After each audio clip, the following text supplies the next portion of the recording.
So இந்த walking இல்லை அப்படின்னா இந்த 5 நோய்கள் நமக்கு வர்றது மட்டும் இல்லைங்க, நம்ம ஆயுசே குறையறதுக்கு வாய்ப்பு இருக்கு.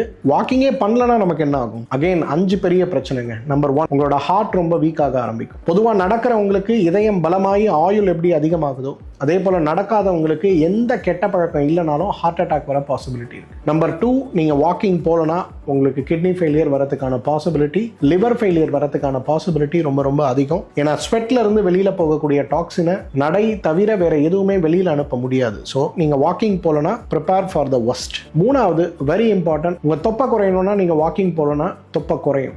நீங்கள் வாக்கிங் போகலைன்னா உங்களோட தொப்பை அதிகமாகும். ஸோ இன்றைக்கி யாரெல்லாம் வெயிட்டை கண்ட்ரோல் பண்ணணும், மேனேஜ்மெண்ட் பண்ணணும், அதே நேரத்தில் ஃபிட்டாக இருக்கணும்னு ஆசைப்பட்றீங்களோ வாக்கிங் போங்க. இல்லை பரவாயில்ல நான் கொஞ்சம் தொப்பையோட பிள்ளையார் மாதிரி ஆகிறேன் அப்படின்னா வாக்கிங் போகாதீங்க. நம்பர் 4, ஸ்ட்ரெஸ்ஸுக்கும் ஆங்ஸைட்டிக்கும் பெரிய மருந்தே வாக்கிங் தாங்க. நீங்கள் ஒரு ரூமில் இருக்கீங்க, காலையில் வீட்டில் கிளம்புறீங்க, காரில் ஏறி ஆஃபீஸ் போகிறீங்க, திருப்பி ஆஃபீஸ்லேருந்து வேலை பார்த்துட்டு காரில் ஏறி வீட்டுக்கு வரீங்க, நடக்கிறதே கிடையாது அப்படின்னா நிச்சயமாக உங்களோட ஸ்ட்ரெஸ் அண்ட் ஆங்ஸைட்டி ரொம்ப ஒஸ்ட்டாக இருக்கிறத பார்க்கலாம். உங்கள் மனைவியோ கணவரோ ரீசெண்ட் டேஸில் வீட்டில் அதிகமாக கோவப்படுறாங்க, சண்டை போடுறாங்கன்னா வாக்கிங் அவங்களுக்கான பெஸ்ட் ரெமெடி. வாக்கிங் பண்ணாமல் இருக்காங்கன்னா பண்ண வைங்க. 5th, ரொம்ப இம்பார்ட்டன்ட், இன்னைக்கு நம்ம இளமையாக ஃபீல் பண்ணோம் அப்படின்னாலே நமக்கு ஸ்டாமினா ரொம்ப ரொம்ப அவசியம். ஒரு 500 மீட்டர் இருக்குது நம்ம வீட்டில் இருந்து, இல்லை ஒரு ஸ்கூல்ல இருந்து, காலேஜில் இருந்து, கேட்ல இருந்து பில்டிங் இருக்குன்னா நீங்கள் அதை நடந்து போகிறதுக்குள்ள உங்களுக்கு மூச்சு வாங்குது அப்படின்னாலே your stamina is becoming very low. அப்போ ஸ்டாமினாவை ஸ்டெபிலைஸ் பண்ணணும்னா என்ன பண்ணணும்னா வாக்கிங் பண்ணணும். ஸோ இந்த வாக்கிங் இல்லை அப்படின்னா இந்த 5 நோய்கள் நமக்கு வர்றது மட்டும் இல்லைங்க, நம்ம ஆயுசே குறையறதுக்கு வாய்ப்பு இருக்குது.